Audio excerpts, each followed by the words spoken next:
Hello and welcome to Never Seen It, a podcast where we watch movies that we haven't seen and talk about them. I'm Betsy, and with me, as always, is my husband Trent. That's me. Today we are continuing our watch of all of the Fast and Furious franchise. All of them, Betsy. All of them, Trent. Oh, no. And we are up to number 8. So this is the most recent one that stars the family crew. The family crew? I don't know what you call them. The group of people who consider themselves family. This is the most recent one from 2017. And this one is The Fate of the Furious. And despite my asking, they did not spell it F and then a number 8, even though it is heavily implied when you say it. It's true. Because the last one was Furious 7. The naming conventions are stupid in these movies, as we have said repeatedly on this podcast. Yep. The Fate of the Furious. Just wait till we get to the next one. 9. Because no. It's the, I don't even know if we want to call it the non-canonical, because I'm sure it is canonical. Probably. So But it is a it's side the Fast story. and Furious Presents, isn't it? Yeah, the Fast and Furious presents Hobbs and Shaw. Well, we're going to get to that Hobbs one. and Shaw. But we got one more to get to before that. The So, penultimate. The penultimate for where we presently are. Yeah. So, once again, no idea what we're going into. This is a submarine. A submarine? Yeah. Wait, really? I think so. if the movie poster is to be believed. I do not remember this movie. You know, it's weird because this one's only 4 years ago. You'd think I would remember something. The campaign of it. Yeah. Anything. Yeah. I got nothing. See, that's the thing. We don't watch television. That's true. We don't watch TV except for in the fall. Or on when demand. Football is on. Yeah. Or the very early parts of the year when award shows are on. Yeah. But award shows are not going to have ads for Fast and Furious movies. No, and really you only see them within the month. And, I mean, we've got the 9th one opening in a week. Yeah. And I haven't seen any commercials because we haven't been watching TV. Yeah, the only place I've seen anything about that movie is, I think it's been on YouTube ads and Twitter. Interesting. That's it. Yeah. But anyway, that's later. Right now we're on number 8. Number 8. The first one without Paul Walker. I don't know if they add any new people in this one. Do we know this? I'm sure they do. Someone. When does Helen Mirren come in? I don't know if she's actually been in one yet, or if she doesn't show up until the 9th one. I She's don't and know. Charlize Theron is in it. Yeah, Charlize Theron is in one So of I these. don't know if she's in this one, or if she doesn't show up until 9 as well. So I wouldn't be surprised if she's in this one because I know she's got some connection to these movies. Yeah. I know some shit happens with Dom. I Okay. don't know exactly what. I know some shit happens with Dom in this one. So, yeah. And I know that this is around the time. And I don't really care anything about what the hell goes on between multimillionaires. But this is when the beef started between Vin Diesel and The Rock and Jason Statham and all those guys. Really? Yeah. I don't know about this. Explain the beef. I don't really know much Or what about do you the beef. remember about the beef? The beefy men. Betsy? Yes. Where's the beef? Where's the is this beef? the, this Where's is the the new beef, Trent? This is the new segment of this podcast. Welcome to Where's the Beef with Trent and Betsy. little 80s, what is it? 80s commercial, like vintage Campaign. commercials from Wendy's. I guess. Dave Thomas, R.I.P. You're getting way off track. What? What I'm is hungry. going on? No, tell me. Vin Diesel, Yes, The Vin- Rock. Those guys got into it because I don't know if it was something having to do with what happened on the set. Maybe our listeners can help us out. But something maybe having to do with what's on the set, or the fact that The Rock and Jason Statham got their own spin-off movie and Dom didn't. Maybe, but what does he need his own movie? He basically is these movies at this point. Yeah.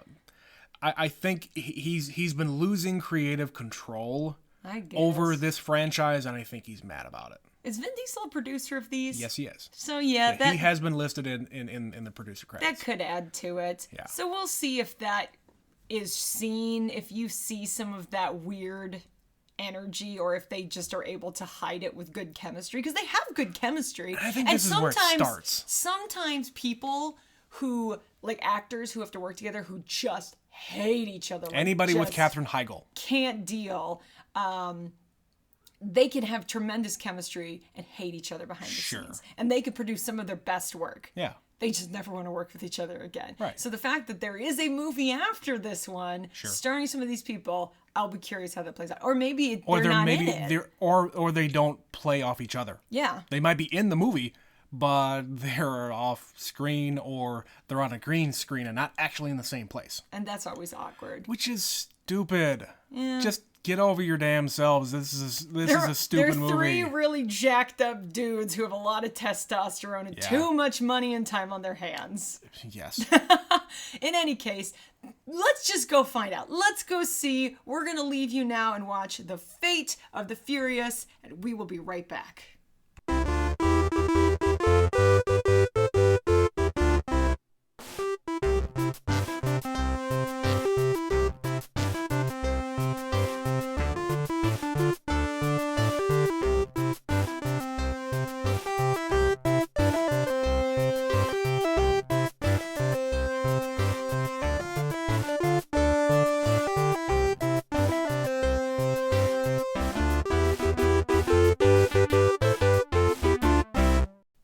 We're back.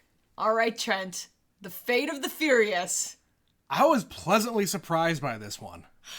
This movie was stupid, but like the good kind of It was stupid. the best kind of ridiculous. It was over the top in like the good kind of way. Yes. This reminded me of 5, the way I love 5. Yeah. It was just absurd. They took absurd and went to the max. Yeah. They also just threw out any kind of pretext about this being a down-to-earth racing kind of thing. No, fuck that. We got fucking nukes. We're gonna stop a nuclear war. It's what we're gonna do. Yeah.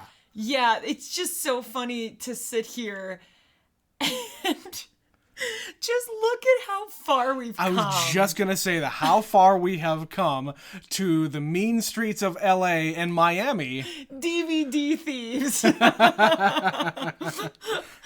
Yeah, it's so weird. It's the same thing I've kind of been saying for the last few, where it feels like you wrote a script and it had nothing to do with these characters, but now they've done it so many times with these characters that it's become the characters. Right.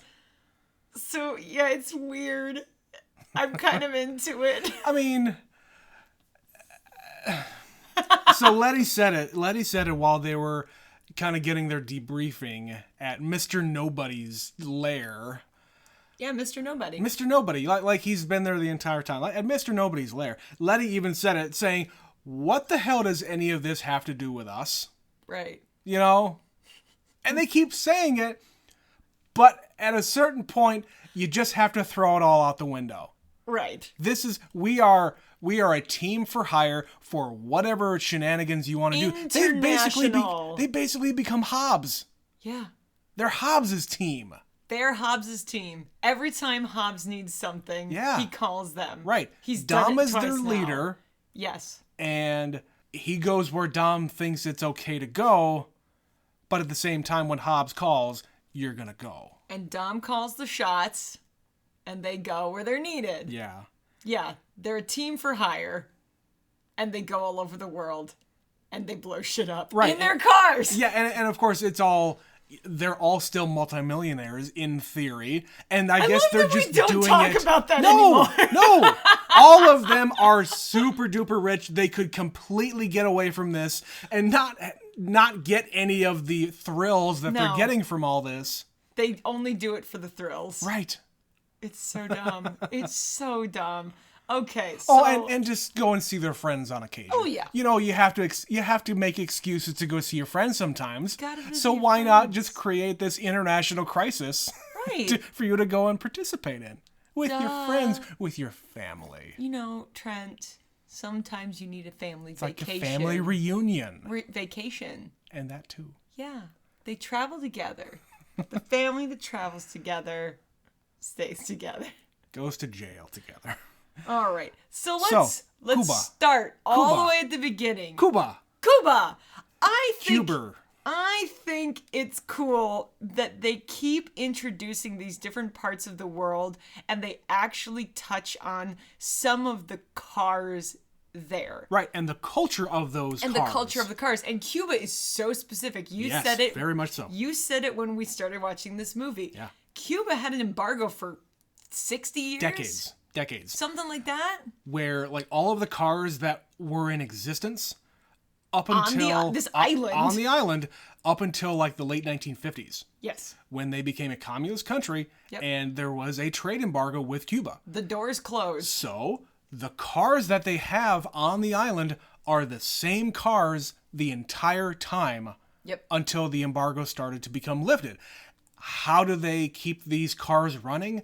With fucking shoestrings and pop tabs and whatever else that you can get your hands on. Boat engines. Yeah, exactly. Yeah. Exactly. You're not going to get brand new cars or even used cars to Cuba. So what you see are all these like 1955, 56, 57 cars that are in pristine condition because they love these cars. Oh, yeah. Well, even, 15 years ago, you Yeah. couldn't have made this movie in Yes. Cuba. Right. This is very, very recent Yes. that people are able to go to Cuba. Thanks, and Obama. Film in Cuba. And just have anything to do. It's such a vibrant scene. Like, Yeah. the whole thing. It's Yeah. very, like, bright blues and oranges and pinks. Mm-hmm. And all the cars are these wild, retro, fixed up cars. Which they now look they amazing. can... Well, they've all got the parts now. Now they have the resources to restore these cars the way they were meant to be restored. Right, and they don't want to go out and get new cars. I mean, I'm No. sure a lot of people do, but the people who have the reverence Yeah. for these classics. The guy says, this was my dad's car and it was his Yep. dad's car before him. Yep.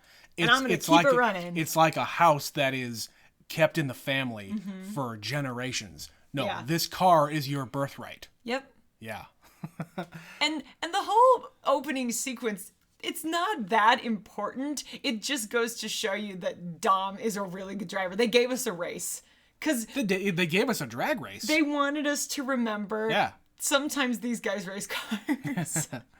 And that's it. And he literally wins a race backwards and on fire. Yeah, his engine in the front was on fire, so the force of the air Yeah. going at him is gonna melt his ass. Yeah. So guess what? Turn it around and go backwards. And he wins. Why not? He wins because explosion. The engine explodes and then he rolls it into the ocean. Yeah, a lot of ditching of cars in this movie. Yeah. I thought that was a great opening sequence. Yeah. Though. It didn't really need... You could set this movie up any way you want. And they set sure. it up with them on their honeymoon in Cuba. Yeah.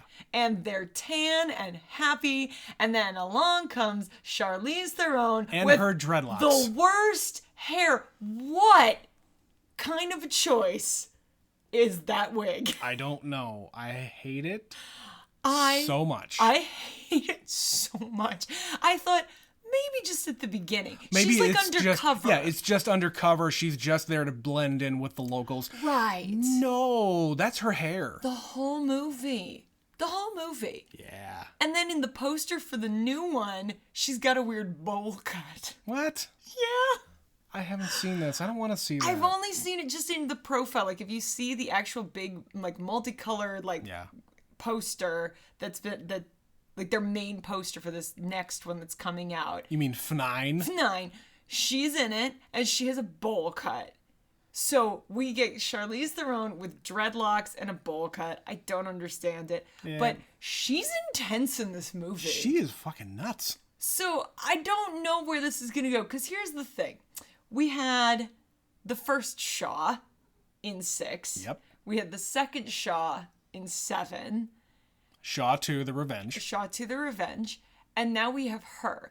And they keep coming back. And even Hobbs was technically the bad guy. Like, he was out to get them in 5. Sure. And they keep finding ways to get them on their team and change their characters completely. So now Hobbs and Shaw, I understand why they're like, let's make a whole movie. They were clearly setting that up at great length in this one. Oh, you think?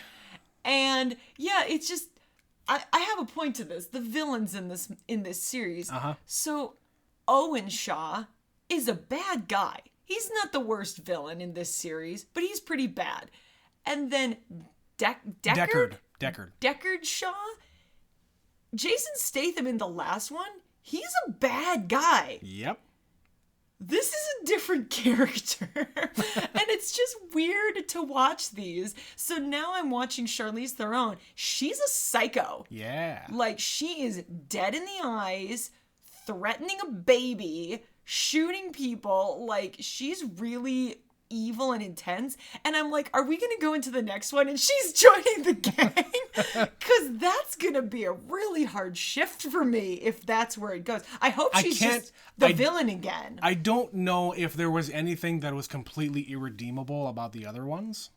Right. They were just bad guys at the wrong... They made bad choices. And they're like highly, highly trained to accomplish whatever goal that they have. They even kind of touch on that in this Shaw one. II was after revenge. I'm going to keep calling him that. He's the first one, but he's the second one. He's the second older. one introduced. Yeah. Shaw II is after revenge. And he's going after the team. The revenge. Yes. I keep saying it. He is after revenge for what happened to his brother. Mm-hmm. Regardless of what his brother was actually up to. Right. His brother was being a little shit. And his brother was up to some shit. Yeah. And that's real bad. He killed all those people on that bridge. Yeah, he did. He killed all those people on that road. Straight up murdered them. They're all dead. They're all dead. They didn't deserve to die. Maybe that's irredeemable, but, it's a movie, so who cares? Right. Anyway. But I get what you're saying about the characters kind of being very fluid. Mm-hmm. I think where they're trying to go with this series is exactly that, is characters. Yeah. Which is exactly why they pulled out Hobbs and Shaw to make their own movies, to at least one movie, to pull them out and create a whole bunch of other characters. Yeah. Idris Elba is, probably the other main star of that movie. He's the villain in that one. Yeah. Yeah. So again, it's creating all of these new characters so that these other characters can interact with them. Right. And the people who are identifiable and relatable and basically audience favorites, fan favorites, they want them to be other things. This is basically fan fiction at this point. You're not wrong. This is almost fan fiction. Some dude in his bedroom, it's 17-year-old, is like, Yeah. I've got this great idea for a new Fast and Furious movie. We put Hobbs and put Shaw in it, and then they're going to be friends by the end. Well, you were kind of like, this feels really forced, and I said, you know what, this is a trope. This is a trope of these kinds of movies where you take two badass dudes who hate each other and you make them bros. And they didn't quite get there, but they were really close in this movie. They were really close. I think they probably made it there. I get, like, it kind of, sometimes in this movie felt like the Hobbs and Shaw movie. Yeah. Like, they had way more screen time than Dom did half the movie. Which is maybe, I think, where that beef is coming in. Because you see Dom got put out as a possible bad dude. Yeah. You understand by the end, but being put out there His motivation. separate from his team in this movie. Now, he still made the movie. Yeah. But he agreed to do this movie, so why would you... And he agreed to do 9. Well, then that says to me that he might be just a little bit of a diva. At this point, you make this many movies with this crew, your name is in the credits as both actor and producer. Yeah. You are the face of every single movie except for 2. Like, unless this movie went like a huge rewrite while they were filming, which it doesn't feel like it did. No, this was pretty cohesive. He would have signed on to do this movie, which meant... Why do you have beef with these two? Just because they are two really funny... That's the thing I think that's bothering him. Is he has to be serious and they get to have fun. They get to have so much fun. Maybe. And he has to be really serious. He cries! Vin Diesel cries in this movie. I was so happy to actually see him emote. He shows a lot of range in this movie. Yeah. For a character that doesn't really emote much. His trademark Vin Diesel bellow. Yeah. As he... that kind of a thing. Yeah, there's grunting and fighting, and he's very stoic. Yeah. or aggressive. He has two settings. This one, he's like frantic. He is frantic and emotional, and he cries, and he's internalizing a lot of stuff. Yep. Like, if I was going to say anything about this movie, this is probably the best acting Vin Diesel has done. 100%. In this entire 100%. series. He actually gives this guy something to do. So to have some kind of beef just because you get to do real acting and they get to have the fun shit. And to be honest, I do not know what the real beef is. I know it's between some of those three. I don't know why. Whatever, man. Whatever. I don't care. Whatever. But let's continue to talk about the movie itself. Yeah, all right, so Charlize's hair was the last thing I wrote, and then that went me on a tangent. So, we had a little nice fake out at the beginning, showing where everybody's at. Yep. Hobbs giving a big pep talk to his daughter's soccer team. That's right. Doing their fucking Samoan Haka. The Haka. A fucking war cry to intimidate the other team. Yeah, it's an fantastic. An I love that. intimidation move. And if you've ever watched clips like the New Zealand football teams. Yeah. And the Samoan football teams, those guys, they do this at matches. They all are like hitting their chests and they're like crazy eyes and tongues are out. This is a very intense thing, but it looks so cool. So of course, It sounds cool too. You have to get Dwayne Johnson doing this at some point. And again, it's just think about where we started in 5 and where he is now. He's soccer dad who's just like, you gotta show some team spirit. Take that government bullshit out of here. You're gonna yell for the Dragons or I'm gonna beat your ass. And the entire team of girls are gonna kick you in your tay-tay. In the tay-tay. Shout out to Taylor Swift. All right. So government dude is there to get Hobbs into doing this job. Hobbs calls up Dom. Okay, so go backwards. They're still in Cuba. Charlize Theron recruits Dom to do some shit. But we don't know who she is. We don't know who she is, who she represents, what she is showing him on the cell phone. Right. What we are led to believe it is Elena. Mm-hmm. I think we're not even led to believe anything. No. I mean, now that you know what's going on, what she is showing him is probably Elena tied up somewhere. Right. We know that after. If there's anybody else that Dom would care about, it would be her. Yes. Outside of the immediate family. Correct. Because they had kind of an unresolved thing. Sure. I mean, the door closed, but that's kind of it. Hey, they had a love child. Very much so. What? Yes. Okay, so the baby. Yeah. The baby. You brought it up, so we're going to talk about the baby. Okay. I'm trying to do the math on this. Okay, we kind of paused the movie. We were gonna maybe try to do the math here when it comes to. Okay, it was about 2 years from. So in the 5th one, yeah, is when they meet up, and the 6th one is when they find out Letty's alive. Right. Okay, so at the beginning of 6 is when Brian and Mia's baby is born. Right. So let's figure they've been together 6 months. Yeah, and there's 2 years between when the baby's born. When Brian's baby is born, and 7. Yeah.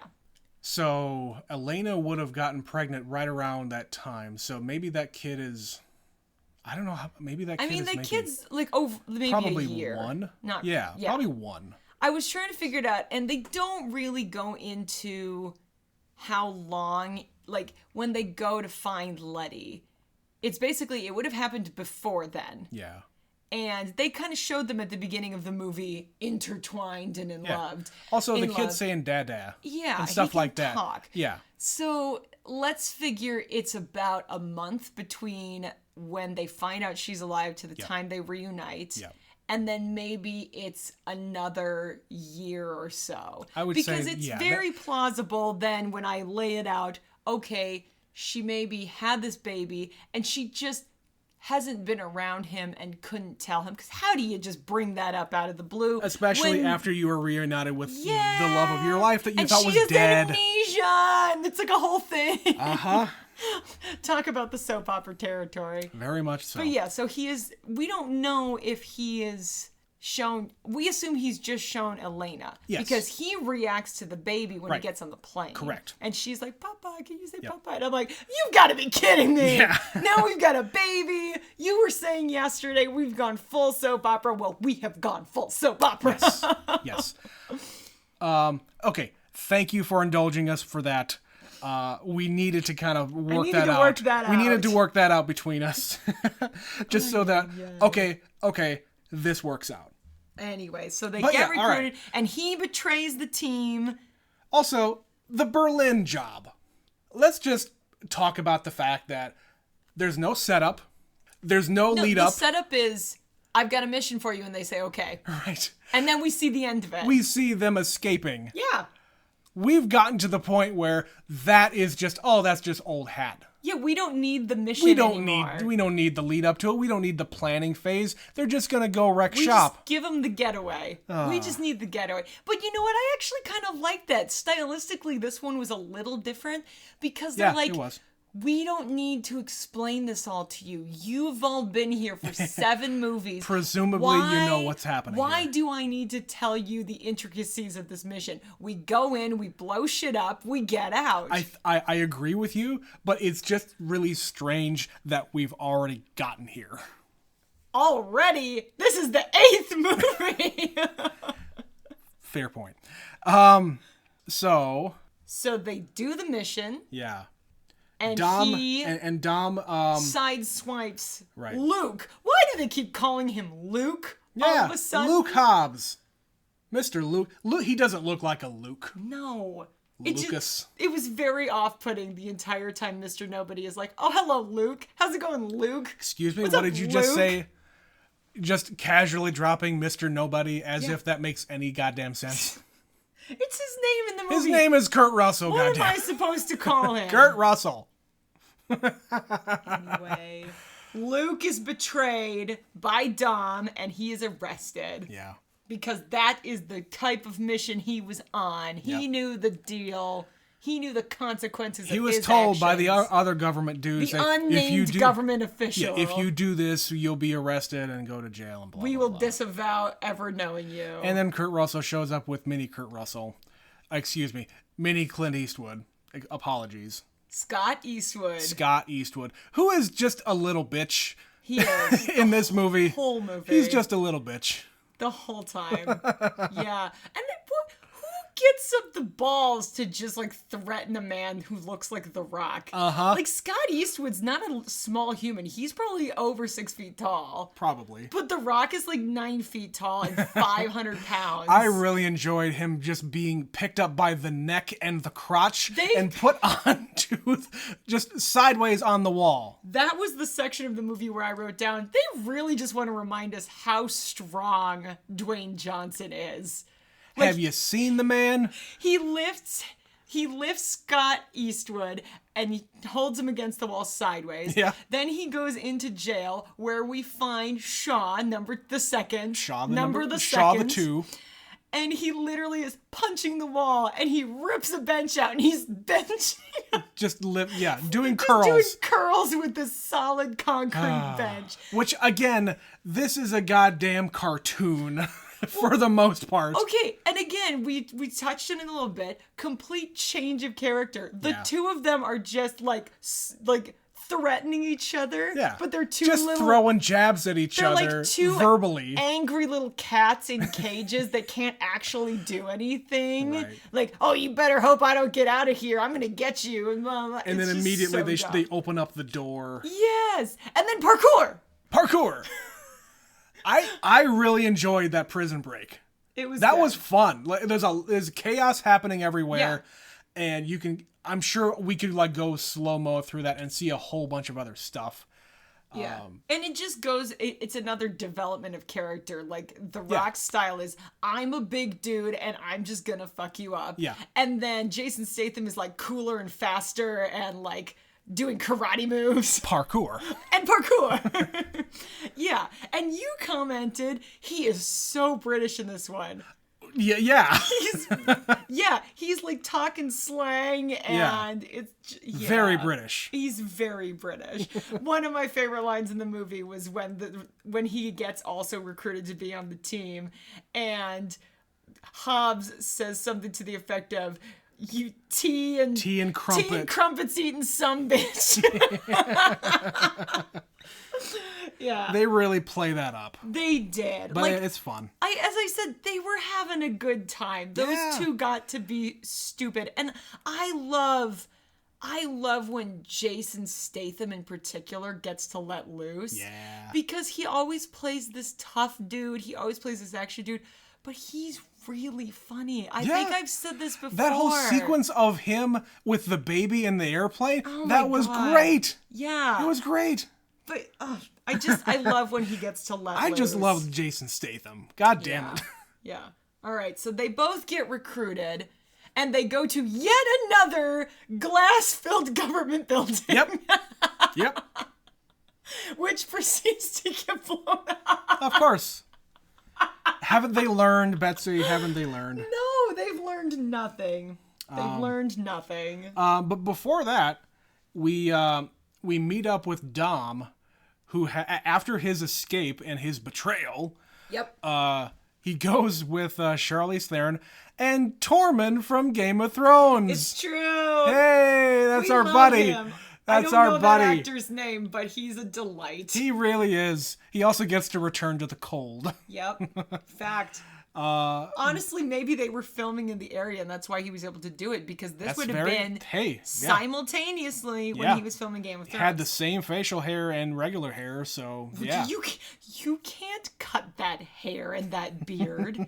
Have you seen him? That took work. Yeah. That would take ages for him to grow back. And if he was filming Game of Thrones, which he definitely was at this time, for continuity, he had to keep the hair and the beard. Mm-hmm. That was non-negotiable. He shows up for a few scenes, and you can't hate the guy. No. Oh, I love Tormund in Game of Thrones. Is the big woman coming? Oh my gosh. I know there's people out there who have never seen Game of Thrones. Hey, it's just pretty Google good. Tormund. Tormund, like, Game of Thrones. Clip.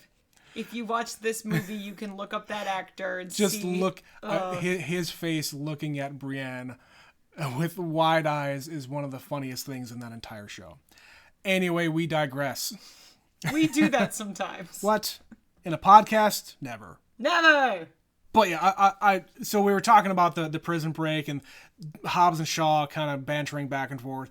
I wrote down during the movie, I said, it really seems like the writers were out from the beginning to undermine the original crew from the jump and just put the focus on Hobbs and Shaw. It really... To get the audience behind the concept of these guys being friendly... together, joining forces. I don't know. Right. It just made me think that, oh man, are they just done with this crew? You know, it's that thing where there isn't really any other star power, which is weird. They're all very charismatic people, but there's not another movie star amongst them on the crew. You know, No. Michelle Rodriguez is the resident ass kicker. She spends the last 4 movies beating the shit out of people. Sure. This time she gets to beat up a man. Right. So there's her. You've got Tyrese, who's charming and smiles, but he's a buffoon. Yeah. You have That's just kind of his thing, though. Yeah. And he brings up the stupid things that is on people's minds. Right, but my point is, as actors, you've got Tyrese, who, name me any other thing he's ever been in. Ludacris is not in anything else for the most part. Right. The only other person on the team is the gal from Game of Thrones, who I don't even think we brought that up the last time. Ramsey is the actress from Game of Thrones. We did, yeah. Also filming this simultaneously. Yep. So yeah, you don't have any other movie stars on that team anymore. Yeah, and like nobody else could like rise up. No. Besides the people that we just introduced in the previous couple of movies. Right. Nobody else has really shown themselves to be the next Brian, let's say. Yeah. to take his place. So this maybe was a foray into, can we make these movies work without Paul Walker? Right. And so to do that, they just threw everything at the wall. Yeah. And yes, it's an interesting thing to make Dom, quote, the villain. But by moving him out of the equation, you're not left with a lot All of you're doing is elevating. leaders. You're elevating the other two big Yeah. personalities. It just automatically happens. There's a vacuum, and those two fill Yeah. the void. Right. And I think if you really want to get conspiratorial, after Paul Walker died, I'm sure that the studio was looking to continue on this path with these movies. Yeah. But they don't have the dynamic between Brian and Dom anymore. No, the You can't brotherhood, have the that. family thing changes. Yeah, and it had to. It had to in general. But for the future of the franchise, you needed to fill that void with somebody other than Dom. Helen Mirren. Helen Mirren. Thank you. Thank you. That's who you fill the void with. I would watch a Fast and the Furious movie. Let's do Hobbs and Mirren. Hobbs and Mirren. Hobbs and Shaw. I Which assume Shaw are we gonna get? maybe her last name is still Shaw. I don't know. You know, it's funny because she's a wonderful actress, but it's so hard to hear her doing like a Cockney accent, like a real Yeah. London accent. Yeah. Because she's so proper and prim. But you know what? It's fun that And way. she got the only fuck in the movie. I didn't catch it. When Dom meets up with her in Yeah. the bar, Yeah. she says something about like, "Don't waste my fucking time. You have as much time as it takes me to drink my cup of tea." I missed it. I think Yeah.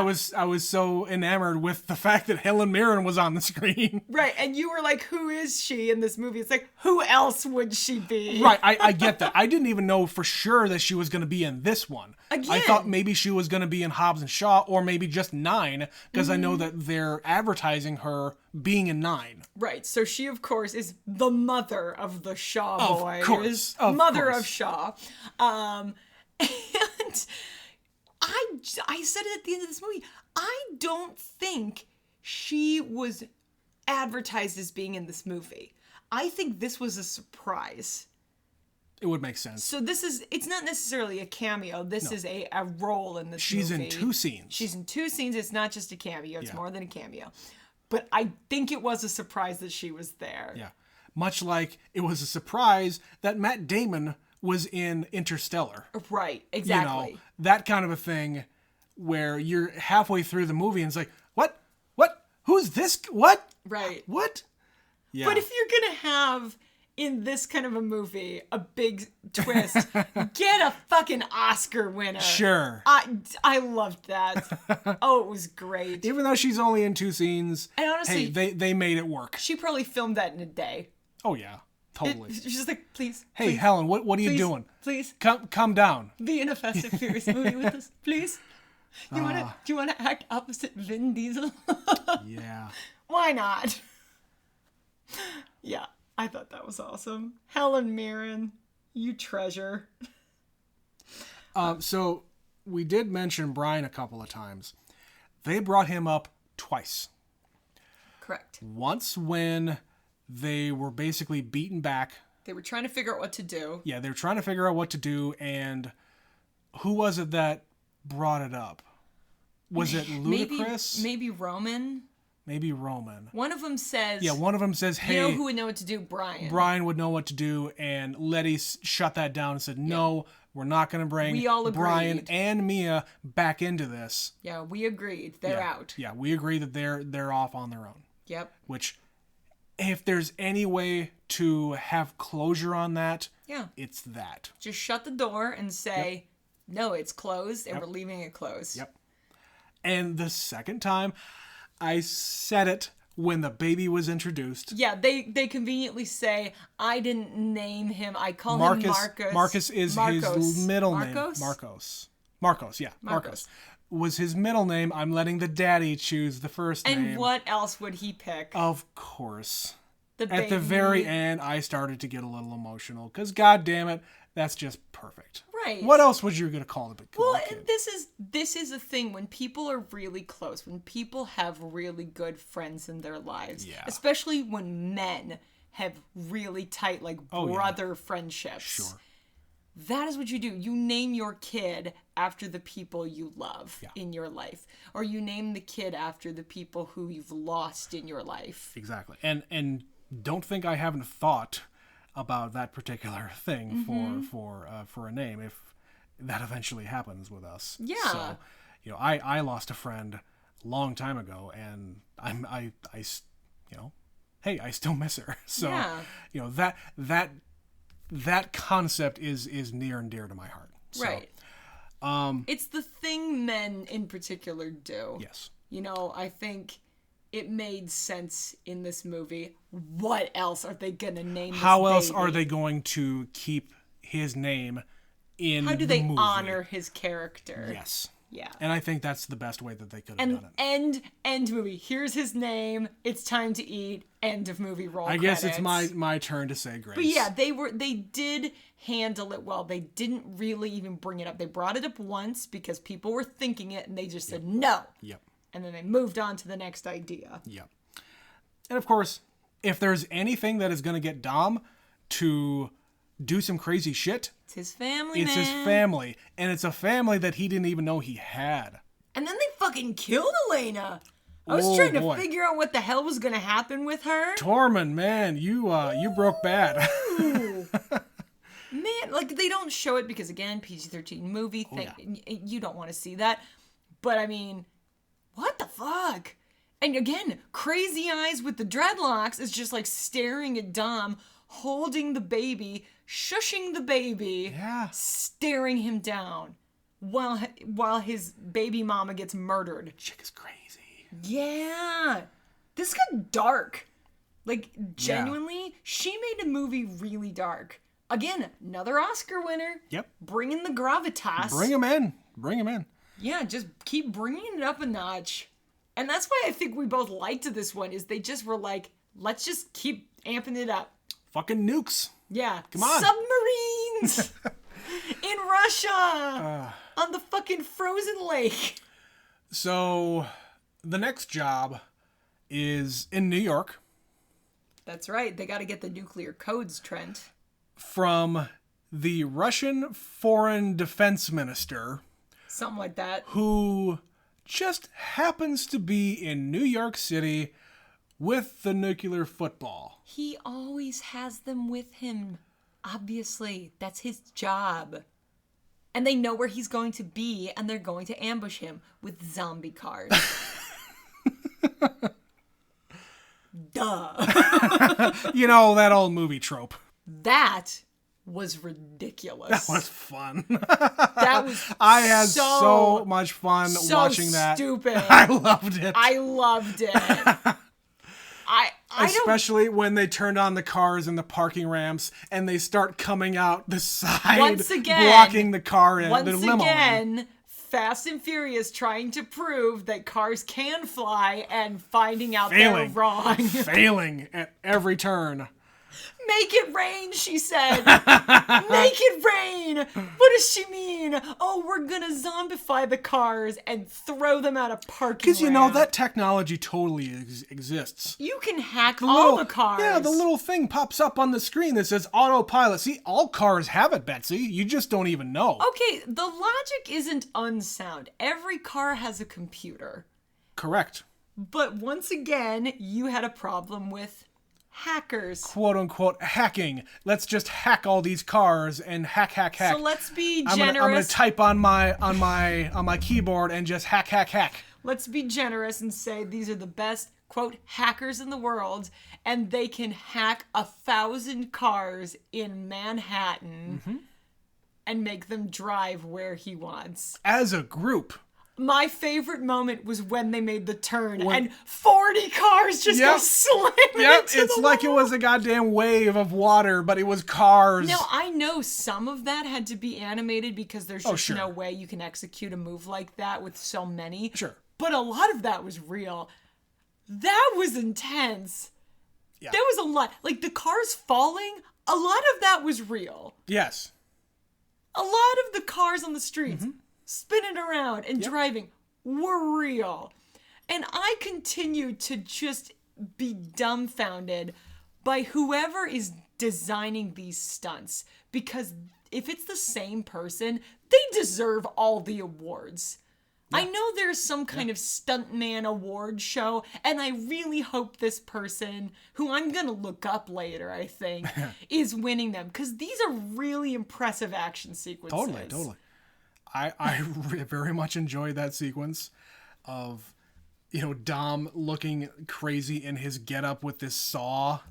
He looks like he joined a metal band. Right, he looks like he stepped out of Mad Max. So one thing I did notice in that scene, and I don't know if this struck you too, this was the most new car placement. Oh, you mean like branded cars everywhere? Yes. Yeah. Driving out of dealerships, and they had a lot of close-up shots. Oh, Here's yeah. a Logos Ram everywhere. and a Jeep, and all of these different things. Normally, when movies get like a car sponsorship, let's say, where they're paying the movie, they're paying to have their cars in the movie. Right. Usually, it's one. And the most famous one that I can think of was, we haven't seen it yet. You haven't seen. Well, maybe you have seen it. It's the second Matrix movie. Yeah, we watched that. Maybe did we watch? You made me watch that. I don't remember. Whatever. The Cadillac. The Cadillacs in that movie. Yeah. Those were the ones that everybody was looking at. That's their brand new. But there's Cadillac a is number back. of them. Yeah, Cadillac is back. Yeah. With this brand new model, and they're featured in that movie prominently. It's the best scene in the entire movie. It's the highway scene. Yeah. We need a new futuristic looking car. Yeah. So let's get a real one. Right. So that's the most prominent one I can think of in recent memory, where it's just one car and car brand paying for it. But this was all over the place. Okay, I'm going to just throw this in. It's not a movie. Okay. But the most heinous product placement call out. And this was almost 20 years ago. And it bothers me to this day. There was an episode of Alias, if you remember the early aughts Jennifer Garner TV show. They're making a getaway, and they're in a parking ramp. And I swear to God, she yells, "Quick, the F-150." And they have a shot of the logo Like of a the truck. fucking glamour shot or something. Yeah. Oh, it was man. the most aggressively over-the-top product placement I think I've ever seen in my entire life. As the kids say, cringe. Right. It would be one thing if it was supposed to be funny. Like in Wayne's World 2, there's literally The an Pizza entire Hut sequence. thing, right? Yeah. Yeah, where they're like, we don't want to sell out, wink, and they're Yeah. showing all the product placement. That's one thing. This was done completely seriously, and this was genuinely almost 20 years ago, and I think about this probably once every few months. Every time I see it, quick, the F-150! I had not heard that story, but yes. I hate it That would make so me much. want to stop watching that show. Well, I did stop watching that show. I have no idea how it ended. It became a convoluted mess like most things do. Who did Not- that? Was that JJ? That was JJ That was Abrams. JJ. That's what I thought. I think. Yeah. I feel like that was his first big thing. I think it was. We'll look into that. I'm pretty sure it was. All right. Anyway, also, we mentioned Mr. Nobody. Mr. Nobody. I wrote down, this is a stupid line. Mr. Nobody turns out to be Mr. Exposition every time he shows up. Which is true. Yeah, he really doesn't serve much other purpose No, than... he just moves the plot along. Yeah. Say, hey, you've hit a wall. Here's a solution, guys. Again, this was written by a 17-year-old boy in his bedroom. Uh-huh. We're just gonna call him Mr. Nobody because he's like a cool agent, but he doesn't really have an agency. Who should play him? That guy that my The dad likes. the really old guy from the 80s. There you go. That's the guy. We're old guys from the 80s, Betsy. Yeah. All right. Let's jump to the end. So the end, I mean, again, action-filled sequences. They stop the bad guy. We get this long dramatic chase with a submarine and missiles. And before all that, I even said it during the movie, there are two types of people that it is always okay to kill in movies. Nazis and Russians. Well, in action movies, Yes. those are the two bad guys. Uh-huh. There's really not It's anybody in between. It's just easy. They're just fodder. Henchmen. Yeah. Nameless henchman number Yep. 1. Yep. Yeah. But in the end, yeah, we got so Roman driving a Lamborghini on a yeah. frozen lake in Russia. a hot orange Lamborghini. They gave him so much shit in this movie. Yeah. And I was kind of into it. Yeah. They were really letting him have it this one. Mm-hmm. But you know, it's all in good And then, fun. of course, you know, they hacked the submarine. Of Because course. hackers hacking submarines. She's the best hacker in the world, Trent. And you were like, wait a second, how the hell did that submarine get in the water? Shh, don't worry about it. First, it's on legs up in the air. The only thing I could figure, it was on a boat. So I feel like they just maybe sank like the boat. maybe like the platform was like in the water, and the platform. But of course, we don't see it. Yeah, goes down underneath the water, which makes the sub in the water. Then I don't know. I don't They didn't know. show it. No, it's not important, Trent. What we need you to know is it's under the water so that later you know when it comes out of the water that that's Yes. what that is. Torpedoes. Yeah, you said that this is the movie with the submarine. I was like, what the fuck are you talking about? Yeah, it's on the poster. They spoil the biggest thing in the entire movie on the poster. Right. It's so absurd. Yeah. It's It ridiculous. also goes on for a long time. That's a big does. lake. It does. And, you know, they kind of tidy it up. And then, of course, it's the brothers Shaw who save the day. And Jason Statham gets to be funny with a baby on an airplane. Yeah. While also still being a badass. That's what I want. I want funny Jason Statham being a badass. We are gonna watch Spy because you are going to love him in that movie. All right. That's all I will keep saying. I've brought it up before, and the more things we watch with Jason Statham, I keep saying I love Jason Statham. As I will trust your judgment when it comes to movies I should watch with Jason Statham. there you go. But of course, we go through all that. Dom, in the meantime, has hatched this entire scheme with the Shaw mom, the Shaw mom, The Shaw mom. the Shaw mom, Mother Shaw. the mother Shaw. To I don't really understand how she fits in. So somehow he gets a hold of her, gives her this device that is a tracking device for his necklace that he leaves on the plane. Obviously. And how did he get this technology in his necklace? Shh, Trent, it's not that kind of a movie. Oh, we're just supposed to take everything. This was written by a faith. 17-year-old boy. Thank you. All right, you got it. Yeah. Anyway, so he hatches this entire scheme. And he has to take his brother along. Yep. The brothers all, Shaw. all is forgiven. That's what I'm saying. Yeah. They literally rescue his son. They go on a mission and save the day Yeah. and help him because. Because brotherhood. I can understand. brotherhood. I can understand. You understand brotherhood. Get the fuck out of here with that This shit. movie was a soap opera, and it was cheesy, and it was over the top, and I loved Yeah, it. this entire series has become a soap opera. I because, love it. Hey, we've watched soap operas in the past. Excuse me, one soap opera in the past. True. We've watched The Young and the Restless. Yes. Quiz me on anything related to Young and the Restless in the early 2000s and late 90s. Circa 1993. Yeah. Victor Newman will never die. Yeah, this entire thing is predicated upon people being forgiven and like changing roles and changing sides, and you don't know who's after whom, and in the end it doesn't actually matter, as the Linkin Park once said. And that's okay, Yeah. because this is a stupid movie. Right. Listen, there's a few of these I think we may end up putting on just like randomly. I think this would be one of them. I agree. Like if you just were to be shuffling through your movies and decided to put something on in the background. Hey, I want to watch that the baby in the plane scene again, or I want to watch the zombie cars. I want to watch the zombie cars in cars. New York. Yeah, there are really memorable scenes in this movie. There are. I had a great time watching it. Yes. This was fun. Yes. The last one was not fun.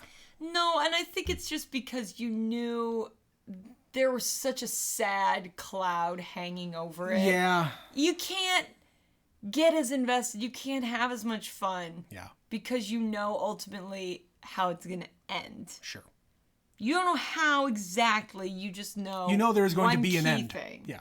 You know there is going to be an end. Yeah. It is going to be sad, no matter what happens during the movie. All right. So one more thing I want to bring up, and All right. I don't know how this is going to happen. All right. Han is in the 9th one. What? Han is in the 9th one. What? How is that happening? Because he's on the fucking poster. It is Han Jesus? I don't know. That's news. Maybe. That's news to me. Maybe it'll make sense in Hobbs and Shaw. I don't know, because once again, we didn't get any sort of setup teaser. Right. How does Dom know Helen Mirren? It doesn't matter, Trent. But that's the thing. We might have more information that is coming later. Maybe we get some of that in Hobbs and Shaw. Like, that's what I genuinely don't know, and that's why I wanted to include that next one in the series. We have to. I don't know if it is relevant to the overall story, if it's a complete side story, or if there's going to be one nugget of information we need to know. At the very least, there's going to be nuggets of information and winks and nods to the past and the future. Yeah. Because this is a Fast and Furious movie. It is Fast and Furious presents Right. Hobbs and Shaw. This is a side story, and side stories are sometimes very important to the overall story. Not that there's one big overarching story in the Fast and Furious saga. Right. But, so yeah, Betsy. Do you think there's any weird Hobbs and Shaw fan art drawn like Calvin and Hobbes? Do you think if I Google that, I'm going to find it? You can find anything on the internet, honey. I just want to see those two as cartoons. There, I'll just say it. Yeah. And again, I go back to what I said. This was a cartoon. It was. You know what? I like cartoons. I like cartoons. They're stupid, and I love them. Yes. But yes, this is up there for me. Mm-hmm. This is way up there for me. This might be... Ooh, 5 is really good. 5 is really good.